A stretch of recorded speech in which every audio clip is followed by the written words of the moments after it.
Ngapain sih kita mengklaim bahwa kita pasti benar, kita pasti lurus, wong tak seorang pun tahu begitu terpisah nyawa, apakah ia masuk surga ataukah neraka.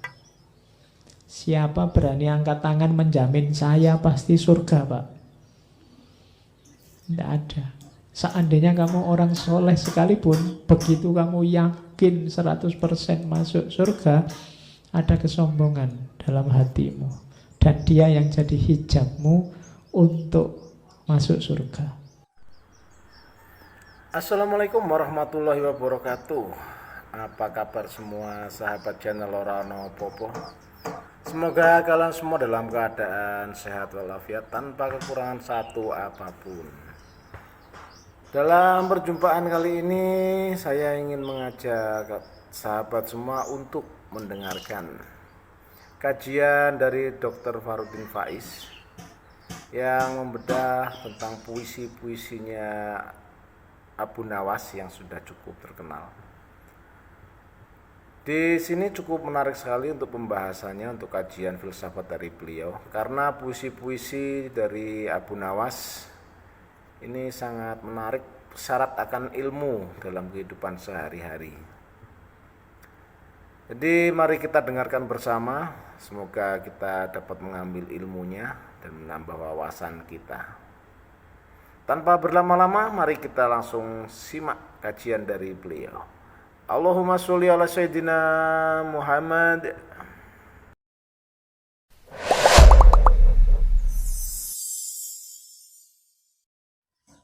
Ini puisi-puisi setelah tobat ya, jangan puisi-puisi yang di depan tadi.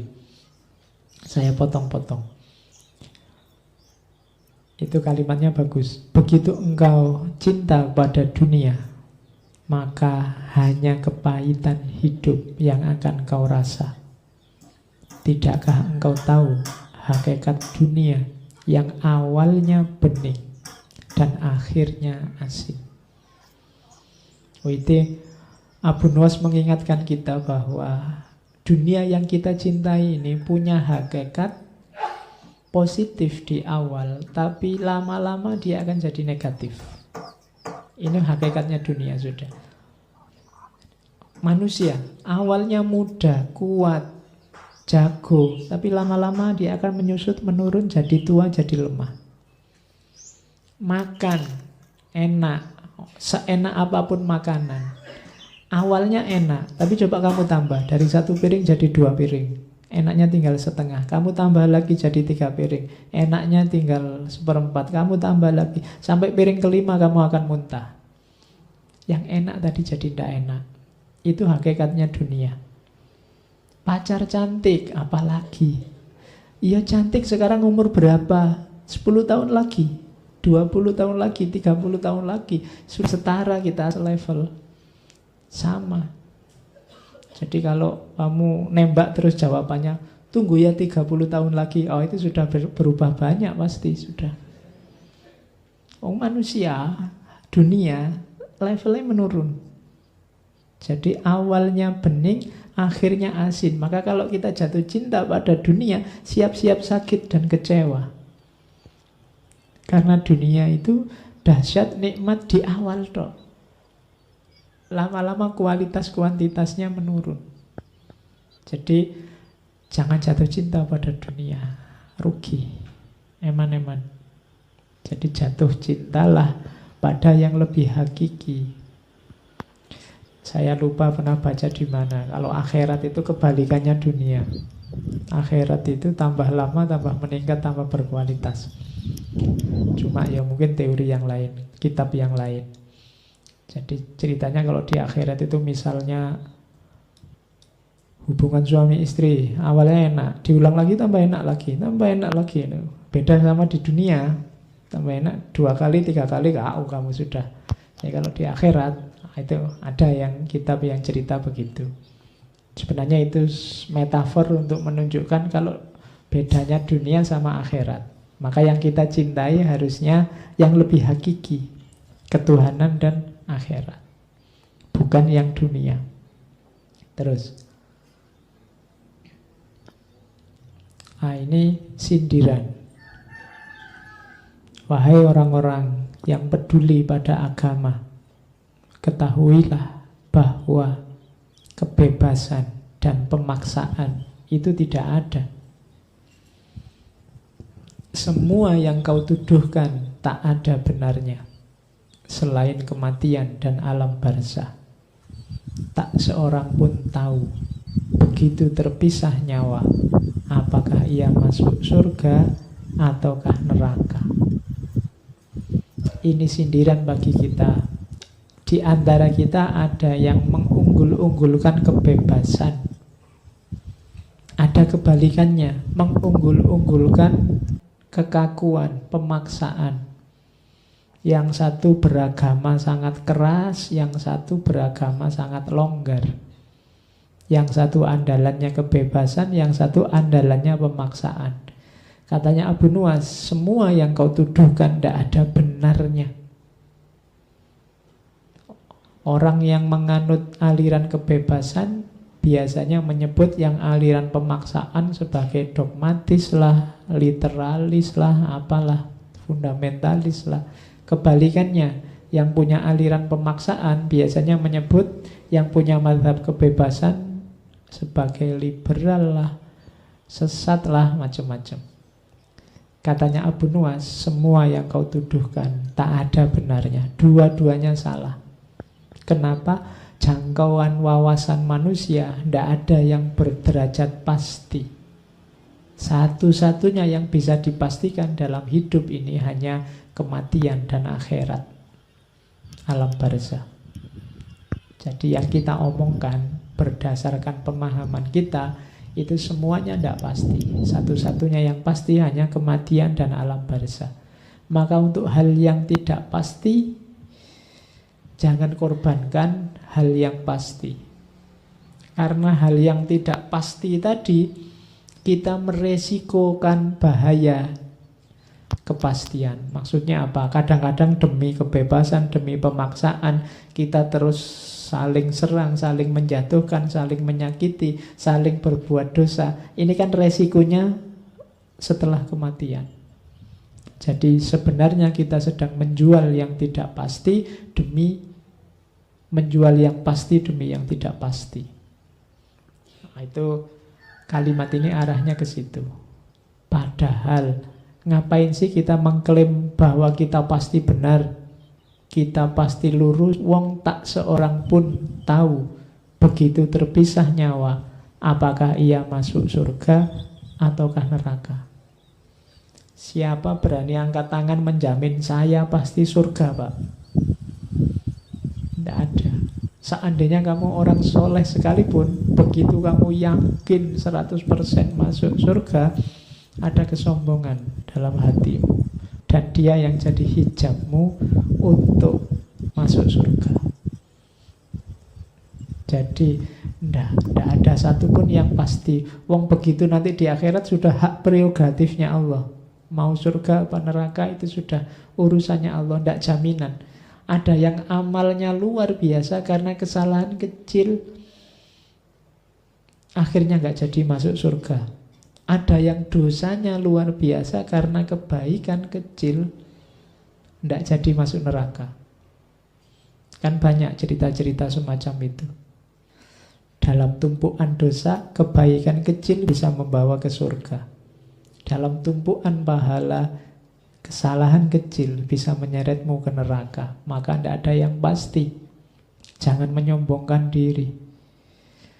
Tak seorang pun begitu terpisah nyawa bisa memastikan apakah ia masuk surga ataukah neraka. Maka jangan merasa aman, jangan merasa sudah selamat. Oke, itu kalimat selanjutnya. Terus, kulihat setiap hidup, setiap yang hidup itu fana. Putra si fana, dengan nasab mulia yang bersambung kepada yang juga fana. Apa yang kita banggakan dalam hidup ini semuanya fana. Bahkan dirimu sendiri itu fana. Fana itu berarti pada akhirnya akan lenyap. Kita juga akan lenyap. Nenek moyang yang engkau bangga-banggakan juga akan lenyap. Keluarga yang engkau bangga-banggakan, engkau cintai juga fana. Semuanya fana. Maka segala konflik, segala pertikaian, segala perselisihan di muka bumi ini sifatnya hanya permainan saja. Kenapa permainan? Wong semuanya fana kok. Ngapain kita serius-serius amat? Semuanya fana. Makanya katanya orang Buddha itu ya semuanya kosong. Yang isi itu sebenarnya kosong, dan yang kosong sebenarnya isi. Itu rahasianya di situ. Yang kita anggap tidak ada apa-apa, ya ada apa-apanya. Tapi yang kita anggap ada apa-apanya sebenarnya hakikatnya tidak ada apa-apanya. Hidup ini fana. Pada akhirnya akan lenyap. Nah, jadi kulihat setiap yang hidup itu fana. Putra si fana. Dengan nasab mulia yang bersambung pada yang juga fana. Nah, itu nasihat dari Abu Nuwas. Bayangkan bedanya tadi, syair-syair di awal yang begitu liar, begitu mabuk, begitu hura-hura, ternyata babak terakhir kehidupannya begitu indah. Dia masuk ke ranah sufistik, memahami hakikat. Ada momen pencerahan dalam hidupnya sehingga banyak nasihat-nasihat berharga yang kita dapat. Makanya dia tergolong tokoh besar yang kita ingat sampai hari ini. Itu saya bawa juga. Saat seorang cerdas menelaah dunia, ia akan menemukan seorang lawan yang berbaju kawan. Dunia ini seolah-olah kawan kita. Tapi hati-hati, dia ini bisa berubah jadi lawan kita. Dunia ini harusnya membantu kita, mendorong kita untuk menuju Allah, kembali pada Allah. Tapi hati-hati, dia juga potensial untuk menjegal langkah kita menuju Allah. Dia ini kawan, harusnya jadi kawan. Tapi kalau kita tidak hati-hati, dia akan jadi lawan. Terakhir, ini, kalau ini kalimat-kalimat terakhir juga dari Abu Nuwas. Lebih baik mati karena cengkraman kesunyian daripada mati karena payahnya, capeknya kecerewetan. Betapa sering engkau kehilangan diri dalam kelakar. Ini saya potong dari syairnya. Hari ini kemungkinan kita akan mati dalam payahnya kecerewetan. Semua orang cerewet hari ini. Kita akan lihat yang kita pegang tiap hari kan, isinya suara dalam bentuk tulisan. Kita hidup dalam belantara kata-kata, itu payahnya kecerewetan. Padahal akan lebih baik kalau kita mati dalam kesunyian, keheningan. Ada banyak makna, ada banyak rahasia dalam keheningan. Begitu kita hidup dalam berantara kecerewetan tadi, kita akan kehilangan kejernihan. Kita akan kehilangan yang hakiki. Karena yang tempelan sangat banyak, maka yang sejati tidak akan terlihat. Semakin banyak kata-kata mengepung kita, semakin sulit kita mencari yang sejati. Maka carilah ruang di mana engkau bisa hening, engkau bisa sunyi, biar jernih melihat dunia ini. Kalau kita sibuk terus, capek terus dengan kata-kata, maka kita akan kehilangan kejernihan. Kita akan mati karena payahnya kecerewetan. Katanya Abu Nuwas bahkan, betapa sering engkau kehilangan diri dalam kelakar.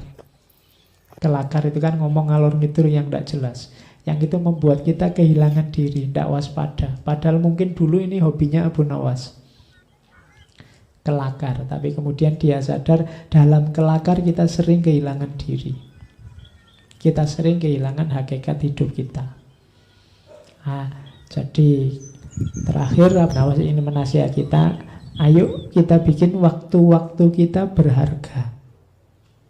Kalau tidak, carilah kesunyian atau keheningan. Di situ harga nilai akan muncul. Jadi rumusnya itu. Dalam sehari bikinlah momen untuk dirimu sendiri, tapi untuk dirimu sendiri bukan untuk hura-hura, tapi untuk kesunyian, untuk keheningan. Kalau dalam agama momen-momen muhasabah dan tafakkur. Disitulah nanti kualitas hidup kita akan naik. Oke, saya kira itu Abu Nuwas. Kalau kamu sudah memahami kebaikan apapun, memahami kemuliaan hidup apapun, segera wujudkan, segera implementasikan, segera jalankan. Jangan ditunda-tunda, biar tidak menyesal. Kalau kamu menyadari ada kesalahan, kekeliruan apapun dalam hidupmu dan kamu tahu, segera cepat-cepat tinggalkan. Karena tidak ada jaminan kapan kita berangkat dan berapa lama kita masih bisa tinggal. Demikian tadi telah kita dengarkan bersama kajian dari beliau tentang puisi-puisi dari Abu Nawas. Alhamdulillah sangat banyak sekali ilmunya dan semakin menambah wawasan kita. Dan semoga sahabat semua dapat mengambil ilmu yang ada di dalamnya tentang bagaimana hakikat hidup seperti apa yang tertulis dan dituliskan oleh Abu Nawas dalam puisinya setelah beliau taubat. Dan semoga kita dapat mengikutinya selagi masih ada waktu. Oke, kita akhiri sampai di sini. Terima kasih yang sudah mengikuti sampai selesai. Saya pamit undur diri. Wassalamualaikum warahmatullahi wabarakatuh.